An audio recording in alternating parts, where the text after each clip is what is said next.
Pero bueno, nos da muchísimo gusto que ya tenemos en la línea a la doctora Guadalupe Correa Cabrera, doctora en Ciencias Políticas por New School for Social Research de Nueva York, Estados Unidos, profesora asociada de Scar School of Policy and Government de George Mason University. Fue profesora asociada de Asuntos Públicos sobre Seguridad en la Universidad de Texas, Río Grande. Y es autora de varios libros, uno de ellos, Democracy in Two Mexicos, Political Institutions in Oaxaca and Nuevo León.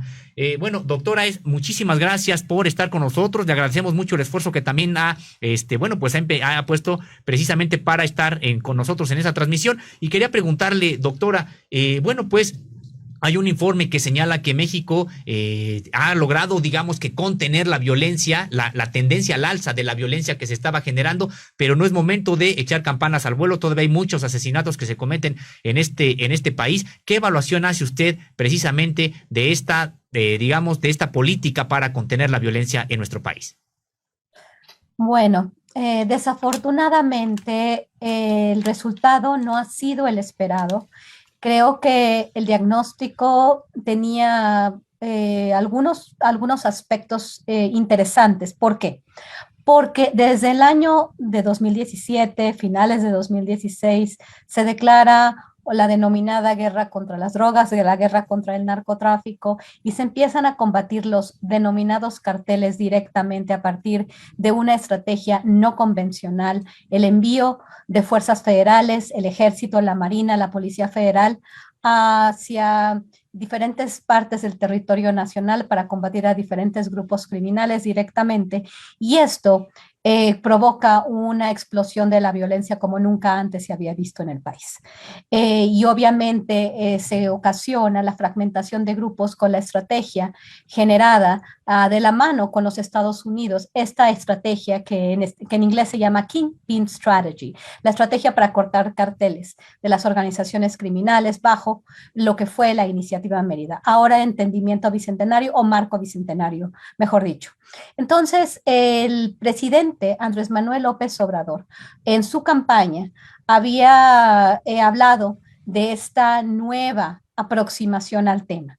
Abrazos, no balazos. Fue el lema, el tema de no enfocarse directamente en los denominados carteles. Incluso él, durante su campaña, habló de una estrategia de dar una cierta amnistía a ciertos grupos, por ejemplo, en el estado de Guerrero, porque ellos se dedicaban al cultivo, por ejemplo, de amapola para producir la heroína. Y entonces en este sentido, abrazos no balazos, pues se empieza a enfocar una nueva estrategia.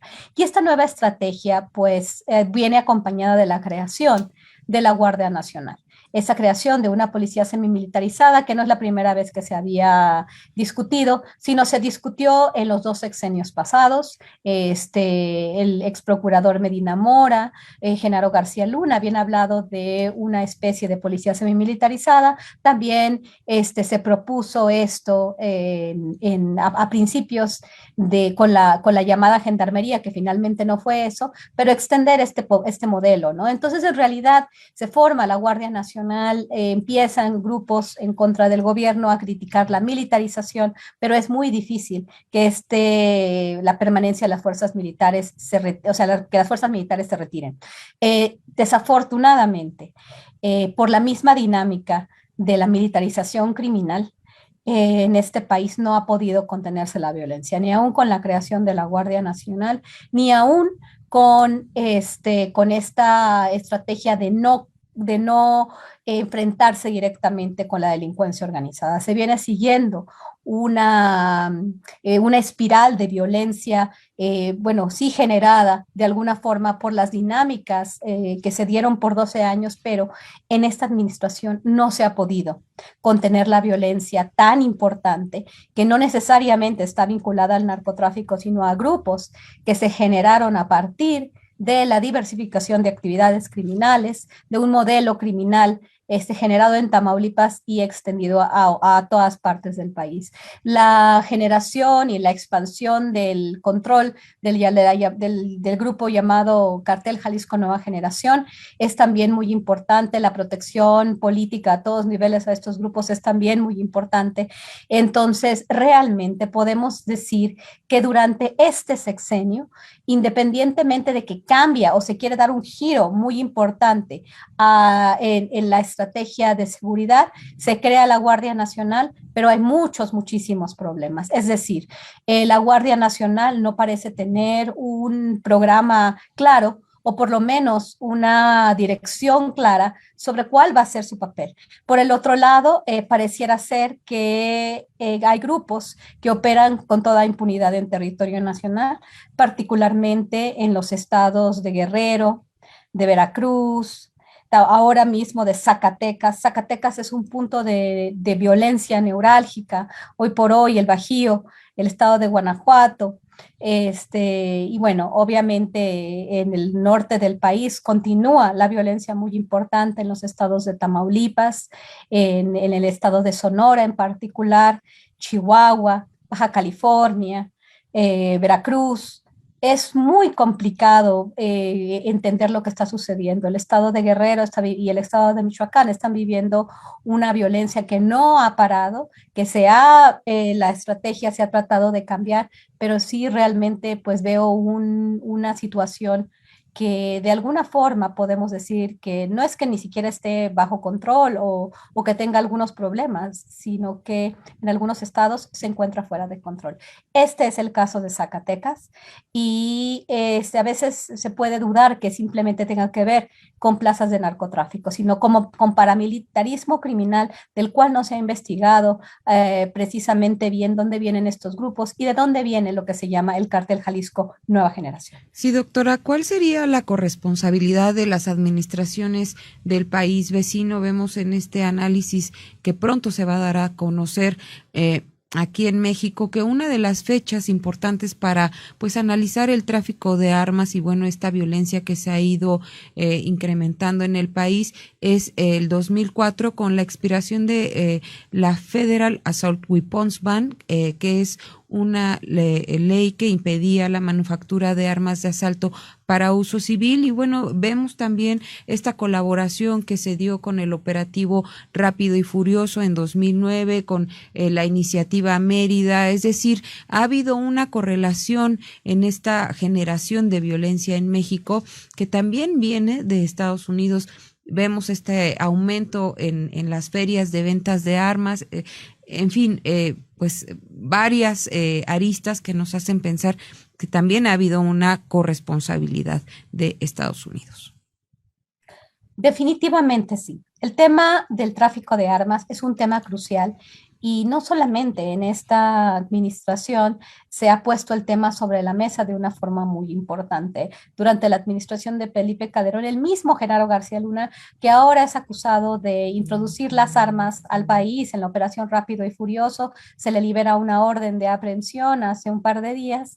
No solamente está sucediendo y se está poniendo este tema sobre la mesa en esta administración, se puso en las dos administraciones pasadas. Definitivamente no podríamos entender la tasa de homicidios sin el acceso a las armas, definitivamente. Sin embargo, es muy importante también entender que, bueno, el tema de la demanda que hizo el gobierno mexicano en contra de compañías productoras de armas, de empresas privadas, es importante, pero cómo se maneja los juicios o en el tema internacional, en el tema jurídico internacional, va a ser muy difícil poder tener un éxito en este sentido. ¿Por qué? Porque Estados Unidos es un país que ha vivido de las armas. El belicismo le ha dado a ese país la posibilidad de mantenerse como una nación hegemónica. Y bueno, estas empresas tienen muchísimo dinero, tienen muy buenos abogados y de alguna forma, es más, hasta se ha dicho que pueden contrademandar. ¿Cómo pueden contrademandar? En el sentido de decir, México no cuida sus aduanas, no cuida sus fronteras. Entonces, si las armas entran a México, pues nosotros vendemos nuestras armas en nuestro país, nosotros tenemos nuestras propias leyes. ¿Qué pasa en México? ¿Cómo cuidan sus fronteras en México. Pero definitivamente no podemos pensar en que la violencia que se ha desatado en el país pues sea únicamente de México. Estados Unidos ha colaborado, la Iniciativa Mérida, desde que empieza Iniciativa Mérida formalmente en el año 2008, cuando se empieza a disparar exponencialmente la violencia desde 2007, pero en 2008 fue un año crucial. Y bueno, el tema de las armas es un tema fundamental. Sin esas armas de alto calibre que tienen acceso los cárteles mexicanos, no se podría hacer todo este tipo no se podría dar este tipo de violencia, no se podría hacer este tipo de masacres que estamos viendo. Efectivamente, Estados Unidos tiene una responsabilidad muy importante y debería de suceder algo. Lo veo difícil porque por el negocio de las armas, por lo que implica, por el nivel de capacidad que tienen lobbies como el de la Asociación Nacional del Rifle, pero inclusive en Estados Unidos existe una pugna muy importante entre estos grupos que se dicen de la sociedad civil, pero en realidad son grupos de lobistas de estas grandes compañías productoras de armas. Y bueno, la administración demócrata que ahorita mismo, después de estos ataques que se han dado en escuelas, en lugares públicos, que han terminado en masacres a la misma sociedad estadounidense, no se ha podido todavía con este lobby. Entonces, en realidad, México tiene que trabajar en eso, pero al mismo tiempo tiene que trabajar en investigaciones judiciales para conocer el origen también de los grupos paramilitares. Los grupos paramilitares criminales de los que estoy hablando, la presencia del cartel Jalisco Nueva Generación,